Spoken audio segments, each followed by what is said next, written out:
Fahri Firdaus.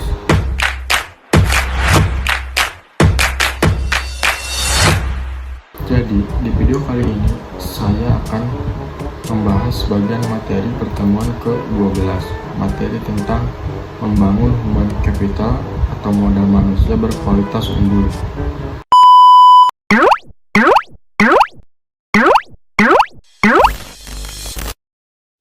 Membangun human capital atau modal manusia berkualitas unggul.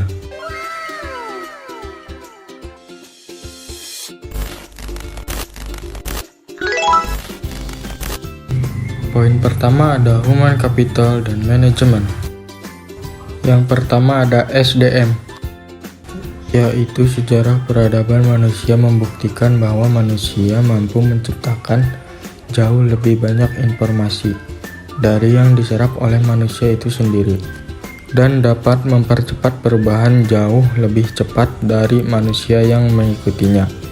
Manusia seperti ini adalah manusia yang memiliki keterampilan, kompetensi, dan pengetahuan yang diperolehnya melalui pengalaman belajar. Yang kedua ada SDM unggul. Adalah jika suatu bangsa ingin maju dan sejahtera, maka bangsa itu memprioritaskan investasi pembangunan SDM untuk mencapai tingkat nilai yang tinggi dan tersedianya SDM unggul. Penekanan nilai ini membantu manusia lebih kreatif, produktif, dan mampu menyelesaikan masalah yang dihadapi dan bekerja keras dengan komitmen dan dedikasi tinggi didukung dengan integritas tinggi. Yang ketiga ada investasi pendidikan untuk SDM unggul. Pembangunan human capital melalui investasi pendidikan oleh pemerintah, swasta maupun masyarakat penting untuk mempersiapkan masa depan bangsa yang lebih baik. Yang keempat ada variabel penting SDM. Variabel penting dalam SDM adalah kemampuan, sikap, nilai-nilai, kebutuhan-kebutuhan, dan karakteristik demografinya. Variabel tersebut menurut Gomez dipengaruhi oleh lingkungan seperti norma dan nilai-nilai masyarakat, tingkat pendidikan, dan peluang yang tersedia.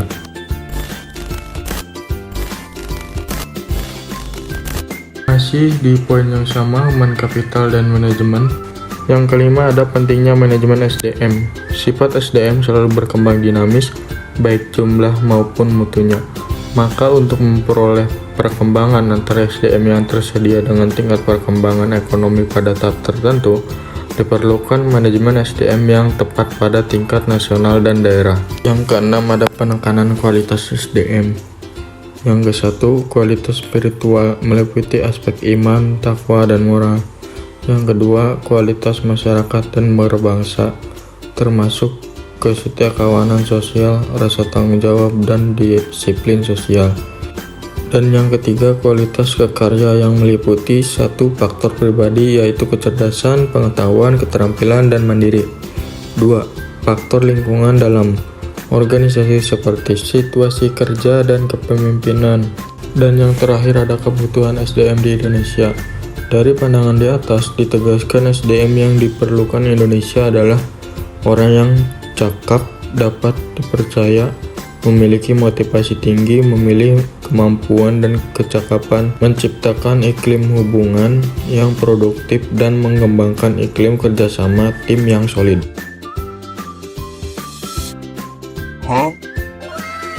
Poin kedua ada human capital dan manajemen SDM. Secara harfiah, pengertian modal manusia adalah pengetahuan, keahlian, kemampuan, dan keterampilan yang menjadikan manusia sebagai modal atau aset suatu bangsa.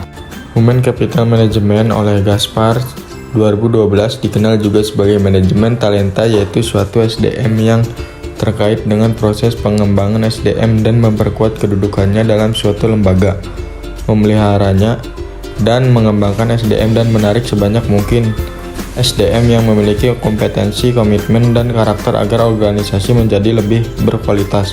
Dalam menyiapkan SDM yang berkualitas, manajer dalam seluruh hierarki organisasi bertindak sebagai perencana, pengorganisasi, pengarah, pemotivasi, dan pengendali. Pada dasarnya organisasi memiliki ketergantungan dengan SDM yang ada dalam organisasi untuk menggerakkan organisasi, memenangkan persaingan, dan mencapai tujuan melalui proses dan mekanisme manajemen yang benar.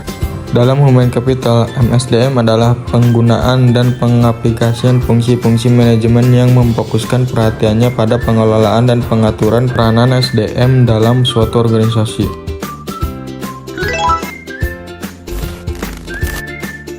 Poin terakhir ada mempersiapkan generasi emas, Gold Generation. Bakat atau attitude adalah benih dari suatu sifat yang baru akan tampak jika ia mendapat kesempatan atau kemungkinan untuk berkembang. Pada dasarnya, semua individu yang normal memiliki bakat dan setiap aktivitas diperlukan berfungsinya bakat, seperti bakat matematika, bakat olahraga, bakat bahasa, bakat seni, dan lainnya tergantung pada budaya di mana individu itu hidup. Khusus bagi generasi yang berbakat dan bertalenta, perlu disediakan strategi dan fasilitas yang dapat memaksimalkan bakat dan talenta mereka agar benar-benar menjadi generasi emas yang bermanfaat bagi pemerintah dan masyarakat luas, guna meningkatkan kualitas kesejahteraan dan kualitas peradaban.